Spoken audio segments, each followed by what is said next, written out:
ძვირფასო მეგობრებო, ხოთლიოსალო ჩვენი გადაცემის სტუმარი საპარლამენტო უმცირესობის წევრი ბატონი ზურაბ ჯაფარიც.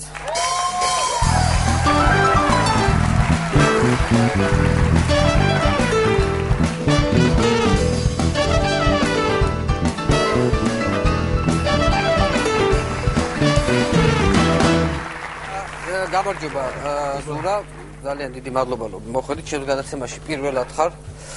შეგიძლიათ ჩაიფიქრო რამე ესეთი? პირიქით, მადლობა თქვენ. რამე ესეთი შეიძლება ხო ჩაიფიქრებენ ხოლმე, ხო არსებობს ესეთი ის და რამე რა ჩაიფიქრეთ ახლა? პრაიმერში გამარჯობა. პრაიმერში გამარჯობა, გასაგებია. ამაზე ვისაუბრებთ. აქტუალურია მაინც. სანამ პრაიმერზე გადავალთ, შეგიძლიათ კოკა-კოლა მიირთვათ? ზურას? ხო, თქვენი სახელი ამოვტვიფრეთ ბატონი ზურა. ხო და თან მონაწილეულიც იქნებით კოკა-კოლის ნაციონალები, ახლა სადღაც კოკა-კოლის საშუალება. ვიდა კოკა-კოლაზე ისტორია მოგიყვა? რა? ისტორია მოგიყვა კოკა-კოლაზე. აბა მოგეთ წყალტუბოში ვცხოვრობთ ჩვენ. პარლამენტში წყალტუბოში ვცხოვრობთ. ნუ რაღაც ნაწილი წყალტუბოში ცხოვრობენ, რაღაც ნაწილი ქუთაისში. ჩვენ ნაციონალები წყალტუბოში. ხოდა მოგეთ ახალი დაწყებული გვაქვს წინა საშემოდგომო სესიები, შესაბამისად მეც მაინც და მაინც ავიცნობ ხა საპარლამენტო ცხოვრებას კარგად. წყალტუბოში ვცხოვრობ და ერთ სასტუმროში ვართ, რამდენიმე ადამიანი, მათ შორის კობაც, სუბელიანიც და სუბელიანი. ხო, კობაც სუბელიანზე მთელი ცხოვრება მქონდა, ეგეც წარმოდგენა ყოველ შემთხვევაში ტელევიზორიდან ეგეც შთაბეჭდებას ტოვებდა, რომ რაღაც ისეთი ის არის რა, კაი რაღაც ისეთი მსმელი ქართველია, წყანწი უნდა ეჭიროს და ღვინო კახუროს უნდა მღეროდეს. ხო, ნუ ეგეთი კაცია ხობა. ხამის 12 საათი და 15 წუთი როგორც მახსოვს მომდის SMS-ი სუბელიანისგან სასტუმროში უკვე ვიძინებ და თუ გინდა თუ არ გვიზაზა თუ გინდაო რულეტზე, კოკა-კოლაზე და იოგურტზე დაგპატიჟებ. მაშინ მივხვდი რომ რულეტის როგორი ნატიფი სულის ადამიანი ყოფილა. თურმე რეები ყვარებია სინამდვილეში ეს რულეტი და აქია იოგურტი და ასე შემდეგ. პატარა შოკია. კაი, დავიწყოთ საუბარი ეს პრაიმერის თემა, ნაციონალებს გაქვს პრაიმერი, სადაც ვიღებთ მონაწილეობაზე, უნდა გამოავლინოთ აქედან ნაციონალების საპრეზიდენტო კანდიდატი. გასაგებია. ანუ მაგალითად თქვენც იღებთ აქ მონაწილეობას, ახლა მე პირდაპირ შეკითხავ და მაგალითად თქვენ აგირჩიეთ პრაიმერის წესით რაღაცა და ნუ მე კიდე საპრეზიდენტოზე უნდა იყაროთ კენჭი და ვაი და გახდით პრეზიდენტი. ანუ რა რისი გაკეთება შეგიძლიათ? გაკეთება ბევრის არც ანუ კომპეტენციები მაინც შეზღუდულია, ძირითადად საგარეო პოლიტიკა იქნება, მაგრამ პრიორიტეტი, მაგრამ როგორც განსაზღვრულია. მაგრამ რაღაც განსხვავებული ვიქნები მაინც, მე მგონი, იმიტომ რომ რაღაც რომც არ ამირჩიონ პირველი პრეზიდენტობის კანდიდატი ვარ, მაგათაც ვისაც კედებით სიარული. სიარული შეუძლია. შეუძლია და სიამოვნებს და უკავს. გასაგებია და არა რა იმიტომ პრეზიდენტო თუ გინდა რომ კეჭი ყავს რაღაც ცოტა ფსევდონიმიც გჭირდება, იმიტომ რაღაც ან კაუჩუკის კაცი, ან რეზინის კაცი, ან იმიტომ ახლა კონკურენტი პლასტელინის კაცია, რაღაცით მაინც უნდა შეეჯიბროთ ერთმანეთს, ესე არ შეიძლება. ხები რას ვამბობ? მაგით უნდა ვიყო, მაინც და მაინც გამორჩეული რომ გამორჩეული არის ეს. დრეკადი უნდა ვიყო. მაინც ერთი რაც მაქვს დაკლიგა რომ დრეკადობაში მიჭირს. მაგრამ სამაგეროთ აი პირველი ვიქნები, ვინც არა მარტო მაღალი იქნება, არამედ ქერადაც ისპერთვალებაც. ქერადაც ისპერთვალება პრეზიდენტია. ხო, დროზე უნდა ვქნათ, თორე 5 წელიწადში აი ქერას ნაწილში შეიძლება მაინც და მაინც ისე ვეღარ ვიყო რა და ვიყო მაღალი მელოტი და ისპერთვალება. გასაგებია. ამ პრაიმერში მონაწილეობას იღებს ესე იგი დავით ბაქრაძე, გიორგი ბარამიძე, შოთა მალაშხია და თქვენ. და ეს შოთა მალაშხია სპონსორია და მაგიტო ყავს თუ შარვალ კოსტუმი უხდება. მე მგონი რაღაც ისეთი აქვს რამე ისეთი ძალიან მრავალფეროვანი სპექტრი არის ჩვენი შიდა პარტიული არჩევნების, ანუ შიგნით პარტიის წევრებმა რომ ხარი დაგვიჭირონ, ისეთი ძალიან ფართო არჩევანია და ამ მხრივ შოთაც ძალსაღად გამორჩეულია. ანუ ესე იგი ეს 4 კანდიდატი ხართ პრაიმერში. ანუ ფაქტია თუ ჩავთვალთ, ანუ ბიტლები ვითხართ რა, 4 ხართ რა. ანუ შერობელი ხარ, რა ქვია, რინგო სტარი თუ რომ პოლ მაკარტნი. დავით ლენონი ვიცით ახლა. ალბათ უფრო რინგოს არის, იმიტომ რომ მარიხუანის დეკრიმინალიზაციას უჭერ მხარს მაინც და მან უფრო ჯდება. აი, უყურე. ესე იგი, დადაიდი ესეთი. ვიცი რომ ყველას უკრავთ ტაშლა რომ მაინც დიდი მადლობა. კაი, მოდი ეს იცი რა იმერეთში უკვე ჩატარდა ეს პრაიმერის ამბავი. იმერეთში უკვე ჩატარდა. ო, იმიტომ რომ ქუთაისის მერბა წამიკითხა რომ ჩატარდაო, ნა? ხო და ნუ იქ არ ვიცი როგორ შედეგები არ ვიცი და მოდი ეს რადგანაც ქუთაისზე ვსაუბრობთ პირდაპირ მინდა გითხრათ ნუ პირველ რიგში მაინტერესებს ანუ თქვენ ნუ ბოიკოტი გამოუცხადეთ პარლამენტს აღარ დადიხართ ნუ ამ დაკავებების გამო გასაგებია მესმის მაგრამ რა არის იცი აი რომც დადიხართ რა აზრი აქვს ხო არ ვიცი რა იმიტომ რომ კანონებს კენს რო უყრიან მაინც თქვენ ვერ გიდენი ხმაგავთ ბოიკოტის რაღაც ისეთი პოლიტიკური დატვირთვა აქვს და ისეთი სიმბოლური თემა ესე ვთქვათ თორე მაინც უმცირესობაში ვარ და საბოლოო ჯამში ცხადი უმრავლესობა იღებს გადაწყვეტებს ამასთან დაკავშირებით შემიძლია ისტორია მოგიყვეთ ახალი შესული ვარ ან მე ბევრი ისტორია მაქვს ჩემთვის ზოგადად ბევრი შოკი იყო პარლამენტში მოხდის პირველი მოწვევის პარლამენტარი ხარ პირველი მოწვევის პარლამენტარი ვარ ხო და პირველად მოხდი ზოგადად ესეთ გარემოში და ესეთი ტიპის ესეთი სასაცილო სამსახური ცხოვრებაში არ მქონია.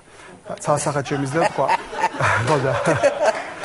მოგეთ პირველი სესიებია რა, პირველი რაღაც საშემოდგომო, შაშანდელი საშემოდგომო სესიაა და რაღაც პირველი სხდომები არის და ცხადია უკვე პირველი სხდომებზე რამდენიმე ყოფილმა ნაციონალმა უკვე გააცნობიერა რომ რაღაც სისხლისმელ რეჟიმს ემსახურება და უკვე გადამხტარები არის რაღაც ნაწილი და შესაძლოა იქითა ფლანგიდან გვაგინებენ დანარჩენებთან ერთად და მოკეთ რაღაც მიდის ყვირილი 9 წელი სისხლისმელებო სადისტებო რაღაცა სერიოზული ესეთი მორალური წნეხი მოდის და პლუს ამ მორალურ წნეხს ემატება ის რომ ყველა კენჭისყრას ვაგებს იმიტომ რომ რაღაც ბუნების კანონია რომ უმცირესობაში რო ხარ ცხადია უმრავლესობა ყველა კენჭისყრას იგებს და მოგეთ ან გვაგინებენ კენჭისყრა კიდე წავაგებთ კიდე გვაგინებენ კენჭისყრა წავაგებ და უცებ მოხდა ისეთი რაღაცა რომ ეს პარლამენტი ხო ახალია და პლუს ყველაფერი შიგნით ახალია ანუ ეს ხმის მიცემის ელექტრონული სისტემაც ახალი არის და გაიჭედა ისე მოხდა რა უცებ და გვაგინეს და ეს მორიგი ველოდებით რომ კიდე ერთხელ ტაბლოზეც დავმარცხდები და უცებ ტაბლოზე აინთო და აშკარად ჩვენასაც უჭერდით ხარს იმას ბევრად მეტი ხმა რაღაც 90 თუ 100 ხმა იყო ანუ სისტემამ გაჭედა და არის რაღაც ესეთი აი სამწამიანი სიჩუნე არის იქითა ფლანგზე შოკია ვერაფერი არ ამოხდა აქეთ ხო ისედაც შოკია და უცებ ისის აი გამყინავი ხვით გოგი მელადი ჩემი მეგობარია ჩვენი დეპუტატი არის გამყინავი ხვით პირი მოვიგეთ და ანუ შევტრია გოგი რა ამ დროს ამოხდა ტაბლომ დაეკიდა თვითონ დაეკიდა ხო მე ხელა ხო ჩაატარეს იმაზე კენჭის ის სამი წამი იყო ძალიან ისეთი რამე ისეთი კანონპროექტი მობილ მორალურად მობილიზაცია ისეთი კანონპროექტი მოგიმზადებიათ რომლისთვისაც აი მაგალითად უმრავლესობასაც ხარი დაეჭიროს არა სესიაზე მე მგონი ანუ საბოლოო ჯამში გასული იყოს ეგეთი კანონი არა იქ როგორ არის ციტი იქითა ფლანგზე მაინც და მაინც ჩამოყალიბებული კარგად არ არიან ხოლმე რაღაც კონკრეტულ საკითხებთან მიმართებით თუ ცხადია რაღაც ახლა კონკრეტული მითითება არ მოდის ზევიდან ამიტომ რაღაც ახალი ინიციატივა თუ არის იმათ შორისაც და ჩვენი მხრიდანაც როგორც წესი ისეთი სრული ქაოსი არის ხოლმე და აი კაი კანონი ნელ-ნელა ყალიბდებიან და ბოლოს მაგრამ ნუ აი მოდი ესე ვქნათ აი კაი კანონი გაქვთ მოფიქრებული მაგალითად ყოველი თვის ბოლოს ხალხს უნდა დაურიგდეს ხიზილალა აი ესეთი კანონია რა ნუ იმიტომ რომ ხალხს ჭირდება რაღაცა შეიძლება ეგეთი ტიპის კანონი აი რა შემთხვევაში არ შეიძლება დაუჭირონ იმათო ხა რა შეიძლება მოიგონონ ხიზილალაზე ხო აუ ბევრი რამე აუ ხორკლებია მაინც ხორკლიანია ზოგადად ეგეთ რაღაცებზე მაინც და მაინც კარგად ვერ არიან ცოტა წყალად არიან ნუ ფერი რა ვიცი სუნი გემო რამეს იპოვია ნუ ხალხს არ ჭირდება ყოველთვის ბოლოს ხიზილალა ნუ ეხა ამას ეს მე ვგეუბნებით რაც შეიძლება იყოს ლოგიკური არგუმენტები და პლუს ამას მოყვება ტრადიციული არგუმენტები 9 წელი სადიღავით ეხა მოგინდათ ხიზილალა სისხლი იქნება ხიზილალა გამზადებული გასაგები მე მაინტერესებს უცნაური კანონები რა თქონდა ეხლა ეს ერთ-ერთი უცნაური კანონი წამოვჭერი ხიზილალის დარიგებასთან დაკავშირებით ძალიან ბევრი უცნაური კანონების განხილვები არის ხოლმე რომ უყურებ ტელევიზორს ნუ ხდება მაინც ყურში რა ვინ არის ამ კანონების ესეთი ავტორი უფრო უცნაური ყველაზე უცნაური კანონების ზოგადად ანუ თავარი უცნაურობა რაც ახასიათებთ დღევანდელ კანონებს, რომელიც შემოდის, არის ის, რომ ვერ ნახავთ კანონებს, რომელიც მიდის აი რაღაცის გათავისუფლებისკენ ლიბერალი, აი რაღაცა რომ მიუშვათ და რაღაცა თავისუფლად იყოს. ყველაფერი არის რაღაცა აუგზავნოთ ეს, აუგზავნოთ ეს, აი ყველაფერი არის მარტო და ძირითადად ავტორები ესე რამდენიმე ადამიანია, მაგრამ გვარებს მოდი მოვერიდე, მაინც არ დავასახელებ, იმიტომ რომ ეჭვი მაქვს რომ დავასახელო, მე შეიძლება კიდევ უფრო ინტენსიურად დაიწყო წერა და ჯობია არ დაწერო. ზოგადად უცნაური კანონები ბევრია. მაგალითად ეხლა რაზეც არის ეხლა გუშინ წავიკითხე მაგალითად კანონი სახელმწიფო ენის შესახებ, რაღაც ეს რაღაც გართულება აქვს ზოგადად, რომ ქართული ენა თუ არ დაიცვა, დავიცავით რაღაცა გადაშენდება და რატო ფიქრო რატო ეშინათ ეს შიშები საიდან მაინდამაც არის, მაგრამ ეხლა იღებენ რაღაც სახელმწიფო ენის შესახებ რაღაც კანონს, სადაც რაღაც მაგალითად საბჭოთა დროინდელი რაღაც საბჭო ენის დეპარტამენტი უნდა აღადგინონ და მამის სახელი შემოაქვთ ისე რაღაც სული საგიჟეთია. ცოტა ხნის წინ იყო მიწის გაყიდვაზე აკრძალვა და არგუმენტები იყო ფანტასტიკური. კომიტეტის მოსმენების სამწუხაროდ ხალხი არ უყურებს, მაგრამ მაგალითად არგუმენტები რომელიც მოვისმენთ კომიტეტზე იყოს, რომ ბავარიაში ღირს მიწა 35,000 евро და 1 ჰექტარი და საქართველოს მიწა რითი არის ბავარიულზე ცუდი და ამაზე უნდა ეკამათო მე.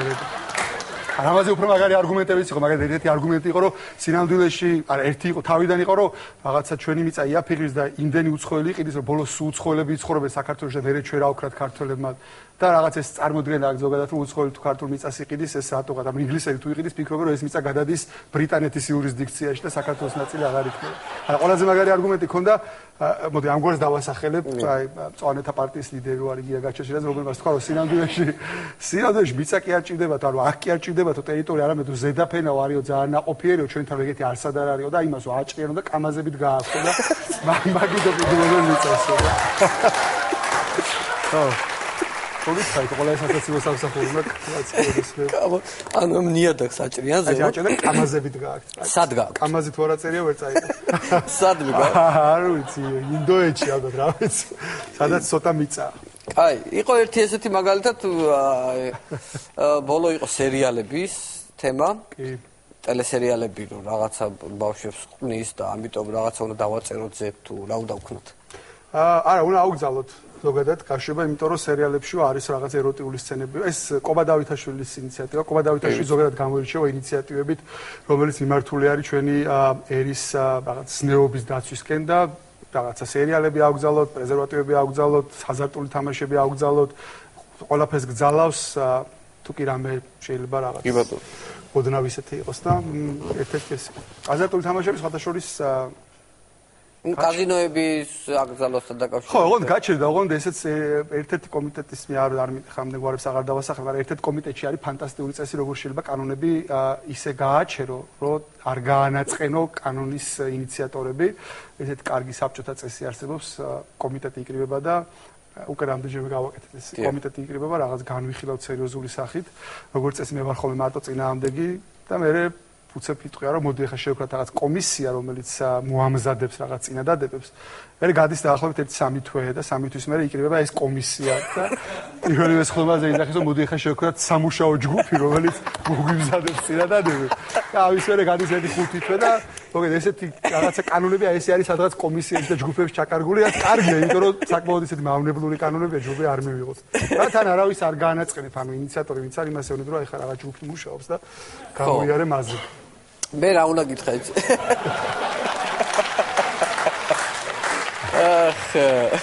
მე რო ვაკეთებ რეალურად ხა ჭეშმარიტ ნაციონალი შენ არ ხარ. იმიტომ რომ ცხვირი შენთვის არ გაუტეხიათ. ჯერჯერობით. ცხვირი არ გაუტეხიათ სასამართლოებში შენ არ დარბი ხარ, ასე შემდეგ. ნუ კიდე რა შეიძლება პროკურატურაში არ ყოფილ ხარ ხო ცხოვრებაში? არა. კი ყოფილი ვარ, ოღონდ არა ეხლა, ანუ ისეთ. ხო, არა მე პირადად არაფერს არ მედავებოდენ, მაგრამ ისე ხო.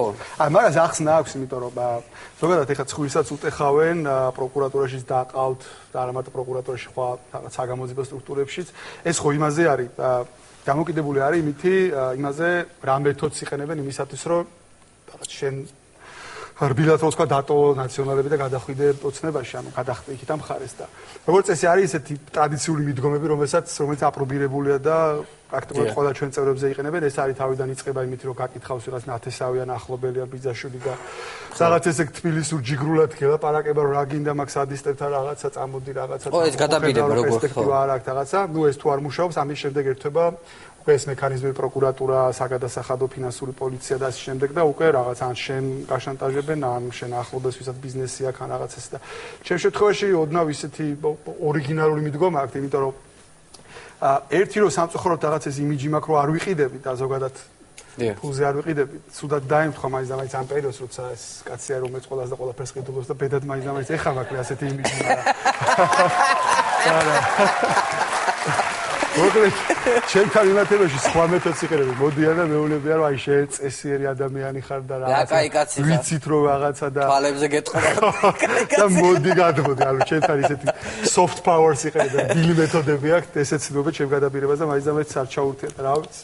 ანუ ესე იგი პრაიმერს ავირჩიეთ იმის მიხედვით, მე მგონი სვაბოდაზე ვინც იქნება რა, ალბათ ის ბოლოს. ხო, შეიძლება ითქვას, რომ პროკურატურა ჩემზე მუშაობს ამ თვალსაზრისით. ანუ თქვენ ბოლო-ბოლო როდის ავლენთ თქვენ საპრეზიდენტო კანდიდატს. როდის გაქვთ ბოლო გამოცხადების თარიღი? თუ არ დამნებდებიან ივლისის ბოლოს. აი მანამდე დაყრა. მაგალითად ახლა ბაქრაძეც ისეთი კანდიდატია და ბაღამიძეს ახლა. თქვენ რამდენად გაქვთ შანსი რომ მაგას გულისხმობ, ანუ თუ სადღაც მესამე მეოთხე დებატისთვის ჩემმა კონკურენტმა ვერ მიხვდა რომ უნდა დამრებდნენ, მაშინ ივლისის ბოლოს უკვე პროცედურა მთავრდება და გაირკვევა. კარგი.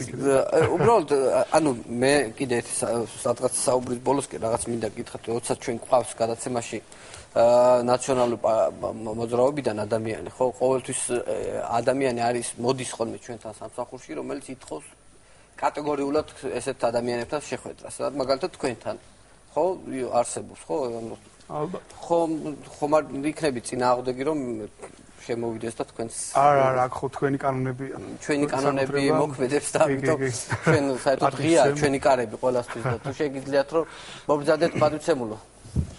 შეიძლება?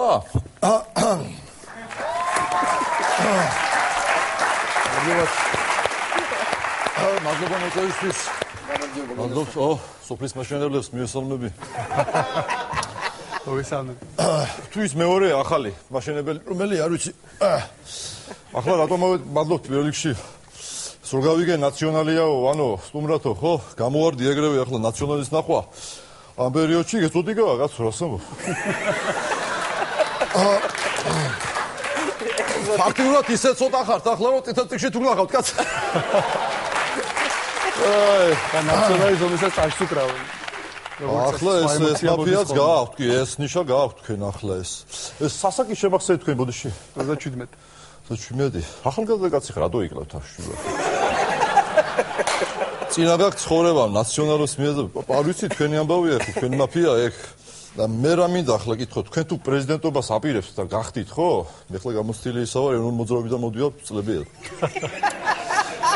ხო და აუცილებელია ახლა ეს წესები და ზნეჩვეულებები აუცილებლად დაგჭირდება თქვენ უნარჩვევები ეს პრეზიდენტის მაგალითად ახლა როცა პრეზიდენტი ხარ კაც 3 მეტრიან ნაბიჯებს უნდა ადგავდე აუცილებელია ეს კიდევ დღეში სამჯერ მაინც ქარხანას უნდა ხსნიდე ახლა ეს მოგეხსენება არ აქვს მნიშვნელობა რომელი ნებისმიერ ეთეკებს რო გახსნა აი წუხარია ახლა კვირაში 6 დღე ჰაერში უნდა იყო მაგალითად და რაც თავარია 24 საათიანი დენი და გაზი უნდა გადააყოლო ხალხს ეს მაფია არის, კი, ახლა პრინციპში ახლა თქვენ რომც გახდეთ პრეზიდენტი, ხო? რეზიდენციაში кайხანი ვერ შეხვალთ მაინც. იმიტომ რომ ახლა სააკაშვილის ლანდი 40 დღე მაინც იბორიელებს, არ არის? ვარიანტი არ არის, ხო? ეს მაფია, ეს არის, ხო? ეს რა მაინტერესებს კიდე ახლა, ეს ბოიკოტის ისა ამბავი მართალია, ხო? მართალია ამბავია ბოიკოტი. ბოიკოტის გამოცხადება. არა, მე იმას ვფიქრობ, რომ ბოიკოტის გამოცხადებას რიცხვი გამოგეცხადებინათ არჩევნების, კაცო, რა თამაშებს, ა ფოკუსნიკები, ამ უცხებს აკეთე, ა ფოკუსები, ახლა 9 წელი ფოკუსები გიდართ, აცხალა პრობლემა. იცი, როგორ აფალებს? ეს ამაგის პასუხია, ეს შევანო. ხო და აღარ მინახავს ბოლოს ახლა აქტიურად ეს ჩვენი მამამარჩენალი რა შვება? სააკაშვილი ბათუმშია გავიგე რაღაც ახლა თქვენ კონტაქტი გაქვთ და ალბათ ბათუმში იქნება, ან ყვარელშა ბათუმში. მე რა ვერ გავიგე ახლა ეს საგაშვილის ვადა გავუვიდა თუ აძველებთ ახლა კონიაკივი თუ რა მოვიგე ვერ გავიგე. ეს ქუთაისის ისავი ახაზები და ამბავი არის, მე ვიცი როგორ დაინიშნა და ეს მაფია, ახლა მაფია ახლა უყურებ, ანუ მიწიდან ეტყობა კარგად არ არის შესამჩნევი, ზევიდან კარგად ჩანს, დაქცეული ქვეყანა, გამიგე? ეტყობა ეგ არის. ეს მინდა. მე ახლა ერთი ჩემო მინდა გითხრათ, ჩემო კარგო, თქვენ რომ ახლა არ მიწყინოთ, მაგრამ ჭკუა არ გეყოთ თქვენ ჩემო კარგო, ახლა ჩემი ეს ობიექტური მოსაზრებაა ასეთი რომ ჭკუა, თქვენ რომ მეტი ჭკუა გეხმარათ, ახლა კიდე იქნებოდით იმაში სტრუქტურაში, დღეს მთავრობაში. აგეხო უყურებ. რა ჭკვიანია ეს, გამოვაოთ, თვეში ერთხელ ერთთან ანეკდოტს მოვარწყავს ახალ სამეს და დაბურებულია ხალხი. ეს არის ხარხარებს მთელი ქვეყანა. ეგ ჭკუა უნდა ქონდეს, გას ჭკუა. ვანო ახლა ამას თუ არ უთხარი, წადიო, გეждდება 9 წელიწადი, კაცო. რა მოდი, ეს სიტუაცია დაგარიგეთ რაღაცა. ეს ანაბრების თემა ვერ ჩავაგვეხებ ეს რა ვქნა. დაბრუნების ის. ძაღლაც ორ კითხვას გეტყვი რაღაცა დაგარიგეთ.